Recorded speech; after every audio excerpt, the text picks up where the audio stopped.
नमस्कार दोस्तों, स्वागत है आप सभी का मेरे चैनल रियल आर्डेसर पर। और आशा करते हैं कि आप लोग भी अच्छे होंगे। और थोड़ा सा ठंडा बढ़ रहा है और इस क्रम में हम लोग देख रहे हैं कि यह हिस्ट्री की सीरीज चल रही है। और इससे पहले वाले में हम लोगों ने देखा था कि पुष्यभूति वंश की स्थापना और उनमें सबसे अंतिम जो शासक थे वो हर्षवर्धन थे। हालांकि दोस्तों ये अगर हम लोग बात करें तो ये पश्चिमी इलाके में था, या इसको हम लोग बोल सकते हैं कि उत्तर भारत वाले क्षेत्र में ये सभी राजाओं का उदय था। लेकिन इसी क्रम में जो दक्षिण भारत थे वहां भी बहुत सारे राजाओं का उदय हो चुका था। इससे पहले हम लोगों ने इसके बारे में नहीं पढ़ा है, तो आज की वीडियो में हम लोग पढ़ेंगे कि दक्षिण भारत में, हालांकि 2-3 वीडियो में हम इसको कवर करेंगे, दक्षिण भारत में कैसे जो वहाँ के जो शासक थे उनका उदय हुआ और उनकी विधि व्यवस्था कैसी थी। आज इस वीडियो में हम लोग उनकी चर्चा करेंगे। तो देखेंगे कि इनको संगम काल कहा जाता है। तो ये जो दक्षिण भारत के, क्योंकि इनमें 3 राजवंशों का वर्णन मिलता है। सबसे पहले चोल का, चेर का और पांड्या का, ये 3 जो राजवंश मिलते हैं। तो हालांकि अगर हम लोग बात करें, संगम की बात करें, तो संगम जो है संस्कृत का एक शब्द है, और संस्कृत का शब्द है जिसका संगम का मतलब होता है कि जहां पे सभी लोग या सभी चीज एक जगह आकर मिलना, यानी कि सभा बोल सकते हैं इसको। तो उसका अर्थ होता है सभा, यानी कि सभी एक जगह आकर मिलना। जैसे प्रयाग में क्या है, संगम है, तो तीनों नदियां एक जगह आकर मिलती है, उसको संगम कहा जाता है। तो दोस्तों यहाँ पे संगम शब्द, क्योंकि यहाँ पे जितनी भी, हालांकि ये एक चीज बताते चले आपको कि ये संगम कालीन को क्यों कहा गया है, क्योंकि जितने भी तमिल कवि थे, आचार्य थे, विद्वान थे, ज्योतिषाचार्य थे, जितने भी ये बुद्धिजीवी वर्ग थे, वे सभी क्या है कि एक जगह इकट्ठा होते थे। और एक जगह इकट्ठा होने के बाद क्या है कि बहुत सारे अपने जो कवि लोगों का जो संगोष्ठी होता था, एक जगह होता था। उसी क्रम में क्या होता है कि बहुत सारे व्याकरणों की रचना होती है, बहुत सारे हिस्ट्री की रचना होती है, सभी चीज की रचना होती है। तो इन सभी में जितने भी पुस्तकें लिखी गई उनमें 3 राजवंशों का चर्चा मिलता है। इसी कारण इसे संगम काल भी कहा जाता है। तो संगम काल में मेन रूप से देखेंगे 3 राजवंश, जो कि हम लोग थोड़ा सा यहाँ मैप के दृष्टिकोण से देख लेते हैं। दोस्तों ये वाला जो चेर, जो जिसको धनुष भी बोलते थे, चेर, जो ये वाला चेर वाला क्षेत्र है, तो चेर राजाओं का, चेरो जो बोलते थे, चेर राजाओं का क्षेत्र था। ये चोल राजाओं का क्षेत्र यहाँ पे देख सकते हैं, और यहाँ पांड्या राजाओं का क्षेत्र हम लोग यहाँ पे देख सकते हैं। हालांकि 3 संगम हुए मेन रूप से, यहाँ पे देख सकते हैं कुल 3 संगम हुए। तो पहला क्या हुआ, जिसे मदुरा बोलते हैं दोस्तों, मदुरई भी बोलते हैं इसको, पहले वाला नाम है इसका मदुरा। तो अगस्त ऋषि के बारे में हम लोगों ने सुना है। तो अगस्त ऋषि की अध्यक्षता में ये हुआ था। दूसरा हुआ था कट्टापुरम में। तो कट्टापुरम में एक पहले अध्यक्ष थे अगस्त मुनि, अगस्त ऋषि, और दूसरे थे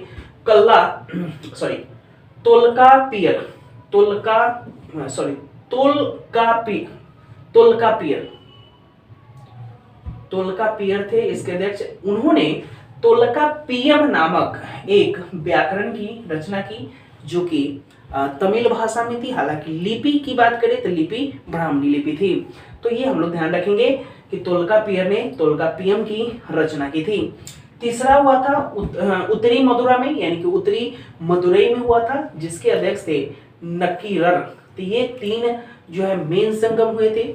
और ये यहाँ पे बोला जाता है दोस्तों कि लगभग हजारों कवि एक जगह इकट्ठा हुआ करते थे, और यह लगभग 1000 साल तक यह कवि सम्मेलन चलता रहा। लेकिन हालांकि ऐसी बात नहीं है, 1000 साल बहुत ही बड़ा होता है, क्योंकि एक साल 100 साल के बाद लोग इस चीज को भुला जाते हैं, तो 1000 साल बहुत होता है। हालांकि जो भी है इसमें थोड़ा सा देखना है हमें। चलिए, 3 राजवंश की चर्चा है, चोल, चेर और पांड्य। हालांकि ये तीनों संगम जो है पांड्य राजा के या पांड्य राजाओं के संरक्षण में ही हुआ था, यानी कि उनके काल में ही हुआ था। तो इसलिए यह थोड़ा सा बहुत ही महत्वपूर्ण हो जाती है। अब देखते हैं चोलों की जानकारी कहाँ से मिलती है दोस्तों? चोल जो राजा थे उनकी जानकारी कहाँ से मिलती है? तो सबसे पहले हम लोग बात करें जो पाणिनि बहुत ही बड़े जो है ज्योतिषाचार्य या हम लोग कभी बोल सकते हैं इनको। तो पाणिनि की जो अष्टध्यायी थी उसमें सबसे पहले चोलों के राजाओं की जानकारी मिलती है। इसकी सबसे बड़ी विशेषता क्या है कि ग्रामीण व्यवस्था थी, यानी कि ग्रामीण स्वशासन की व्यवस्था थी वहां पे। उनका राजकीय जो चिन्ह था बाघ था। तो दोस्तों ये ध्यान रखेंगे कि चोलों की जो राजकीय चिन्ह था वो क्या था? बाघ था। इनकी राजधानी 3 जगह हुई, हालांकि पहले हुई उत्तरी मनलूर में, बाद में जो है चेंज होते गई उदययूर में हुई, फिर जाकर तंजावुर में हुई, यानी कि 3 राजधानी इनकी बनी थी। ये भी थोड़ा सा ध्यान रखेंगे हम लोग। इसके सबसे महत्वपूर्ण शासन की बात करें शासक की बात करें तो करिकाल जो है इसके सबसे महत्वपूर्ण शासक हुए, जिन्होंने कावेरी नदी के किनारे कावेरी पत्तनम की स्थापना की थी। तो दोस्तों यहाँ से ये थोड़ा सा मेन रूप से कुछ पॉइंट्स बन जाते हैं, यानी कि कावेरी नदी के किनारे कावेरी पत्तनम की स्थापना की थी। तीसरा है इसका लास्ट जो है, इन्होंने श्रीलंका पर आक्रमण किया था। हालांकि दोस्तों देखते चले थोड़ा सा मैप में, जो चोल थे यहाँ पे थे और श्रीलंका हम लोग देखते हैं कि यहाँ पे है, तो यहाँ से उन्होंने यहाँ पे आक्रमण किया था। चलिए अब थोड़ा सा हम लोग चेरों की बात करें, चेरो राजवंश की बात करें। तो चेरों के बारे में जानकारी जो दोस्तों ऐत्रेय ब्राह्मण से मिलती है। हालांकि जब हम लोग स्टार्टिंग का चीज पढ़ रहे थे तो वहां पे हमने बताया था, ऐत्रेय ब्राह्मण के बारे में बताया था, तो ये ध्यान रखेंगे। तो इसकी जानकारी ऐत्रेय ब्राह्मण के जो एक बहुत ही महत्वपूर्ण धर्म जो ग्रंथ है उनसे इसकी जानकारी मिलती है। इसके महत्वपूर्ण शासक की बात करें तो सेन गुटुवन थे, जिनको लाल चीर भी कहा जाता था। तो कभी कभी ये भी क्वेश्चंस आपके बन सकते हैं कि लाल चीर किसको बोला जाता था? तो सेन गुटुवन को लाल चीर के नाम से जाना जाता है। उन्होंने एक पूजा पद्धति का आरंभ किया, यानी कि पूजा आरंभ किया, जिनका नाम था कन्नगी पूजा या पतिनी पूजा के नाम से प्रसिद्ध था। तो कभी कभी यहां से क्वेश्चन पूछे जाएंगे आपके, कन्नगी पूजा या पतिनी पूजा किसने शुरू करवाया था? तो ये किसने शुरू करवाया था? ये करिकाल ने शुरू करवाया था, चेरों ने शुरू करवाया था। आगे देखते हैं दोस्तों, पांड्यों की बात करें तो पांड्यों की जानकारी मेगास्थनीज से मिलती है। दोस्तों मेगास्थनीज ने क्या लिखा था? इंडिका नामक पुस्तक लिखा था। तो मेगास्थनीज के पुस्तक इंडिका से इसकी जो है जानकारी मिलती है। तो ये हम लोग मेगास्थनीज के बारे में चर्चा कर चुके हैं दोस्तों। तो उन्होंने बहुत सारी पुस्तक लिखी थी, क्योंकि दोस्तों यहाँ पे हम बताते चले कि कहीं ना कहीं जो अगर मौर्य साम्राज्य की बात करें या जितने भी ब्राह्मण साम्राज्य की बात करें या गुप्त काल की बात करें या पुष्यभूति वंश की बात करें, तो ये सभी उत्तर भारत में पनप रहे थे। हालांकि उसी के समकालीन दक्षिण भारत में भी बहुत सारी राज व्यवस्था कायम हो रही थी। तो मेगास्थनीज के पुस्तकों में जो है पांड्यों की चर्चा मिलती है। हेराक्लेज के, ऐसा माना जाता है कि पांड्यों हेराक्लेज के पुत्री के पुत्र थे, यानी कि हेराक्लेज के भांजे के रूप में ये पांड्यों का उदय हुआ, जिसकी राजधानी मदुरा थी, यानी कि मदुरई थी। वहां पे सबसे बड़ी बात है कि मदुरई किस चीज के लिए फेमस था? तो मदुरई जो है एक व्यापारिक केंद्र था। वहां से तरह तरह के जो है विदेशी या बाहरी व्यापारी यहाँ पे व्यापार करने के लिए आते थे, क्योंकि यहाँ का मेन चीज क्या था कि कीमती मोती और वस्त्र, यानी कि बहुत ही कीमती मोती और वस्त्र यहाँ पे ज़्यादा बिकते थे। और यही कारण था कि लोग दूसरी जगह से यहाँ अपना व्यापार करने के लिए आते थे, क्योंकि राजाओं में सबसे फेमस मोती हुआ करता था और वस्त्र हुआ करता था उस टाइम पे। तो इन्हीं का व्यापारिक केंद्र मदुरई था। हालांकि आज भी बहुत ही बड़ा व्यापारिक केंद्र जो है मदुरई है। इनकी राजकीय चिन्ह की बात करें तो मत्स्य यानी कि मछली है। नेडियोन समुद्र पूजा की प्रारंभ की थी।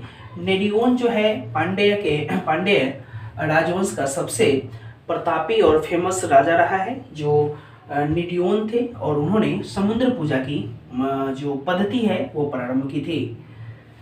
संगम साहित्य के जितने भी संगम में जितने भी कवि आए, वहाँ पे जो भी संगोष्ठी हुआ, उन सभी ने जितनी भी जो साहित्य लिखे, उन सब की जो भाषा थी भले ही तमिल थी, लेकिन अभी हमने बताया था उसकी लिपि ब्राह्मी थी।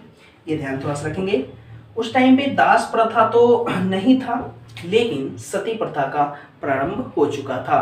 तो सती प्रथा के बारे में दोस्तों आपको बताते चले कि हालांकि इसका सर्वप्रथम जो बताए थे हम कि एक सैनिक उसके जो है मर जाता है, उसकी पत्नी जो है फर्स्ट टाइम वहाँ पे उस चिता पे बैठ जाती है, तो वहाँ से सती प्रथा जो है प्रारंभ माना जा सकता है। लेकिन बाद में चलकर यह कुरीतिया का रूप धारण कर लिया था, और इसी कुरीतियों की वजह से, कुरीतिया की वजह से क्या हुआ कि यह प्रचलन में आ गया। तो सती प्रथा उस टाइम पे जोरों पर थी, यानी कि दास प्रथा का ये जो वर्णन है नहीं मिलता है। उस टाइम पे देखेंगे दोस्तों के संगम कालीन प्रदेश और देवता, क्योंकि यहाँ पे कवि लोग आते थे, धार्मिक संगोष्ठी होती थी, जो बहुत सारे संगोष्ठी हुआ करती थी, उस पे हर टाइप के विशेष जो है क्या बोलते हैं उसको, अनुष्ठान वगैरह तो नहीं बोल सकते उसको, बहुत सारे आयोजन हुआ करते थे। उस टाइम पे देखते हैं कि समकालीन प्रदेश एवं देवता इसके कौन कौन थे, यानी कि किस किस देवता को उस टाइम पे ज़्यादा माना जाता था। अगर क्षेत्र की बात करें तो ये हमारा क्षेत्र विशेष है दोस्तों, देख सकते हैं ये क्षेत्र है हमारा, और यहाँ पे जैसे क्षेत्र है कुरुंजी, और प्रदेश की बात करें तो पर्वत है, हालांकि उसके देवता की बात करें तो मुरुगन को उनका देवता माना जाता था। पलय है जिसको निर्जन स्थल, जो क्षेत्र कौन सा, प्रदेश कौन सा है, निर्जन स्थल, तो उसके कुर्रवाई नाम का एक देवता वहाँ पे थे, कुर्रवाई नामक एक देवता उनको माना जाता था। मुलय की बात करें तो प्रदेश था जंगल, जहाँ के मेन जो है विष्णु के अवतार को माना जाता है, यानी कि विष्णु को ही मेन कहा जाता था, तो इसके देवता कौन थे, विष्णु थे। मधुरम जहाँ पे जुते हुए क्षेत्र, तो जुते हुए क्षेत्र का मतलब क्या होता था दोस्तों, जैसे हल से खेत की जुताई करना, तो वो जो जुते हुए क्षेत्र थे वहाँ क्योंकि बारिश होना है, तो बारिश किसके माध्यम से होता था, तो इंद्र के माध्यम से होता था, तो वो उनके देवता कौन थे, इंद्र थे।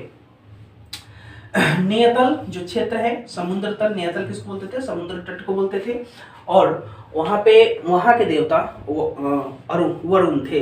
तो दोस्तों इस तरह से कुछ हमने देखा कि संगमकालीन प्रदेश एवं उनके जो देवता थे जो फेमस थे, और उन टाइम पे इन्हीं देवताओं की मेन रूप से पूजा होती थी। तो संगम युग में हम लोगों ने देखा कि यहाँ पे 3 राजवंशों का वर्णन मुख्य रूप से मिलता है। तो इसी तरह से फिर अगले वीडियो में दक्षिण भारत का जो इतिहास है कवर करने का प्रयास करेंगे। तब तक के लिए नमस्कार।